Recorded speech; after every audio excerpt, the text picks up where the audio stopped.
بسم اللہ الرحمن الرحیم انا انزلنا الیک الکتاب بالحق، بے شک ہم نے آپ کی طرف یہ کتاب حق کے ساتھ اتاری ہے، لتحکم بین الناس بما اراک اللہ، تاکہ آپ لوگوں کے درمیان فیصلہ کریں اپنی سمجھ کے مطابق، یا اللہ جو آپ کو سمجھا دے اس کے مطابق آپ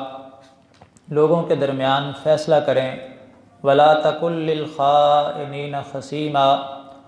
اور خیانت کرنے والوں کی طرف سے آپ مدعی نہ بننا، آپ خیانت کرنے والوں کی طرف سے بحث نہ کرنا۔ ان آیات کی تفسیر میں ایک واقعہ لکھا ہے، یہ تقریباً 8-9 آیتیں جو ہے نا، یہ ایک واقعہ کی طرف اشارہ کرتی ہیں۔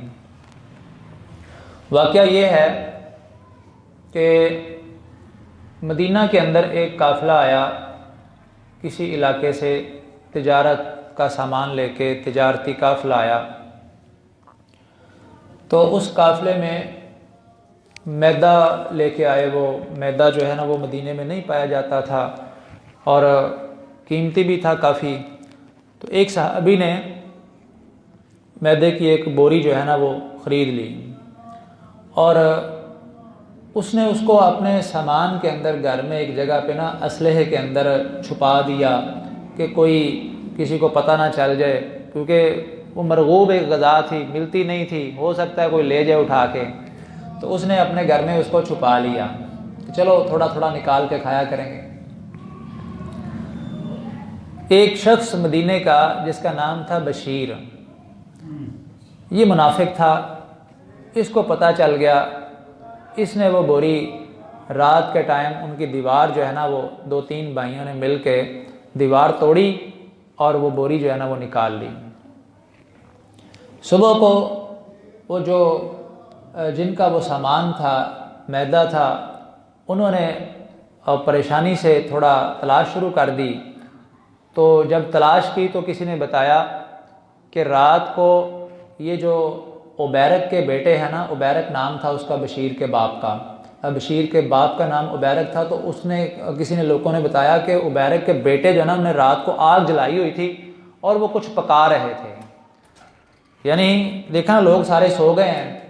تو انہوں نے پکا کے کھانا شروع کر دیا۔ تو جب تحقیق کی گئی، تھوڑا بات نکلی، تو وہ سمجھ گئے کہ واقعتاً ہمارا سامان ان کے پاس ہی ہے۔ اب جو چور تھا اس نے موقع پا کے اگلی رات وہ سامان اٹھایا، بوری اٹھائی اور کسی یہودی کے گھر میں جا کے پھینک دی، رات کی تاریکی میں، وہاں پہ جا کے ان کے کمرے میں کہیں رکھ دی۔ صبح ہوئی تو تھوڑا اس نے بات بھی نکال دی، وہ یہودی کے گھر سے سامان مل گیا اور اس کا نام سارے لینے لگے کہ یہودی چور ہے، اس نے چوری کی، حالانکہ وہ چور نہیں تھا۔ وہ بہت کہے کہ میں نے نہیں اٹھائی، یہ میں نے نہیں رکھی، یہ کسی نے شرارت کی ہے میرے ساتھ، میں چور نہیں ہوں۔ تو نبی صلی اللہ علیہ وسلم صرف سامان دیکھ کے کہ اس کے گھر سے نکلا ہے، آپ اس بات کی طرف مائل ہو گئے تھے کہ یہ یہودی جھوٹ بول رہا ہے۔ قریب تھا کہ آپ اس یہودی کا نام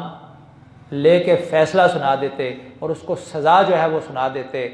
اللہ رب العزت نے یہ آیات نازل کر کے نبی صلی اللہ علیہ وسلم کو آگاہ کر دیا کہ اصل جو مجرم ہیں وہ اور ہیں، چور اور ہیں، یہودی کا نام لگے گا تو بعد میں یہودی کہیں گے دیکھو جی وہ بندہ چونکہ اسلام کا نام لیتا ہے نا، منافق تھا نا، تو اس کو نہیں پکڑا، حالانکہ چور وہ ہے، تو ڈال ہمارے اوپر دی چوری۔ تو اللہ رب العزت نے یہ آیات نازل فرما کے آپ کو آگاہ کر دیا، فرمایا وَلَا تَقُلْ لِلْخَائِنِينَ خَصِيمًا، جو خیانت والے ہیں نا، خیانت کرنے والے حقیقی چور، ان کی طرف سے آپ مدعی نہ بنیں، ان کے حمایتی نہ بنیں۔ وَلَا تُجَادِلْ وَاسْتَغْفِرِ اللَّهِ، اللہ سے معافی مانگیں۔ آپ کی جو سوچ بن چکی تھی کہ یہودی کے متعلق آپ فیصلہ دے رہے تھے، آپ اللہ سے معافی مانگیں۔ ان اللہ کان غفور الرحیمہ، بے شک اللہ بہت بخشنے والے بڑے مہربان ہیں۔ ولا تجادل عن الذین یختانون انفسهم، جو اپنی جانوں کے حوالے سے خیانت کرتے ہیں، چور ہیں، ان کی طرف سے آپ نہ جھگڑا کریں۔ ان اللہ لا يحب من کان خوانا اثیما، بے شک اللہ خیانت کرنے والے گناہ گار سے محبت نہیں رکھتے۔ یستخفون من الناس ولا یستخفون من اللہ، یہ چور لوگوں سے تو چھپ رہا ہے کہ لوگوں میں بےزتی نہ ہو جائے، اگر میں مان گیا، اعتراف کر لیا تو لوگوں میں بدنامی ہو جائے گی۔ اللہ سے نہیں ڈرتا، یہ چاہیے یہ کہ اللہ سے ڈرے۔ یستخفون من الناس، یہ لوگوں سے چھپتے ہیں، ولا یستخفون من اللہ، اللہ سے نہیں چھپتے، اللہ سے نہیں ڈرتے۔ وَهُوَ مَعَهُمْ إِذْ يُبَيِّتُونَ مَا لَا يَرْضَى مِنَ الْقَوْلِ، حالانکہ اللہ تو ان کے ساتھ ہوتا ہے اس وقت بھی جب یہ رات کو سرگوشیاں کرتے ہیں، اس طرح کی جو سرگوشیاں اللہ کو پسند نہیں ہیں، یعنی غلط باتیں رات کو یہ آپس میں طے کرتے ہیں، معاہدے کرتے ہیں، تو اللہ تو ان کے وہ معاہدے بھی سن رہا ہوتا ہے رات کو۔ وَكَانَ اللَّهُ بِمَا يَعْمَلُونَ مُحِيطًا، اور اللہ ان کے ہر کام کا احاطہ کیے ہوئے ہیں۔ ہا انتم ہؤلاء جادلتم عنہم فی الحیات الدنیا، اے ایمان والو کیا تم اس شخص کا دنیا کی زندگی میں تو دفاع کر رہے ہو، فمن یجادل اللہ عنہم یوم القیامہ، بتاؤ قیامت کے دن کون اس کا دفاع کرے گا؟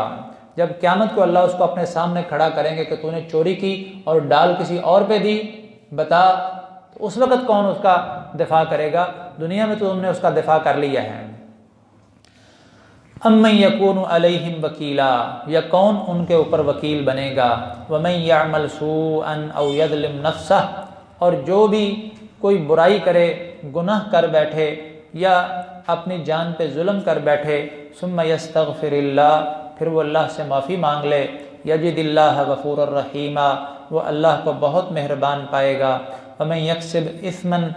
فانما یکسبہ علی نفسہ، اور جو کوئی گناہ کا کام کرے گا، فانما یکسبہ علی نفسہ، تو یقیناً اس کے گناہ کا نقصان بھی اسی کو ہوگا۔ وکان اللہ علیما حکیما، اللہ خوب علم رکھنے والے، خوب حکمت والے ہیں۔ ومن یکسب خطیئۃ او اثما، اور جو کوئی غلطی کرے